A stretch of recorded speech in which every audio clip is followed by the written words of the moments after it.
Welcome to Survival on a Budget Made Easy. I'm going to show you what I did to get the water running again once my pipes froze. And yes, it is running.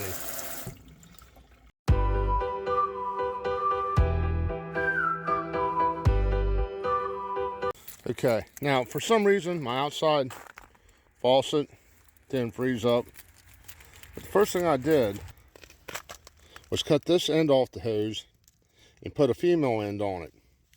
Now I know some people are saying, well, I don't have an outside faucet like this. Maybe if you have a neighbor, they have an outside faucet. They also make little adapters to put on your kitchen sink or bathroom sink that you can hook up a garden hose to. So that might also be an option for you. Okay, I connected this, ran the hose in through the bedroom window. I put towels here to help kind of block out the draft. And my windows have a night latch on them, so you still can't get them open. Okay, from the outside, you can see I brought it in under the window panes. I stuck some towels in to block out the cold air.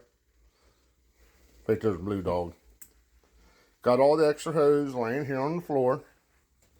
Notice I kind of have it by the vent. And I hooked it up to my cold water line.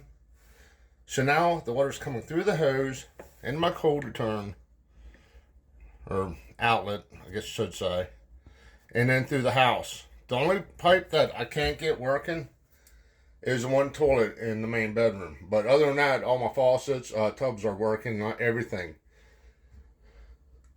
Another thing I'm having trouble with is all my rinse cycles are cold, and of course right now I don't have cold water, so I can't do laundry.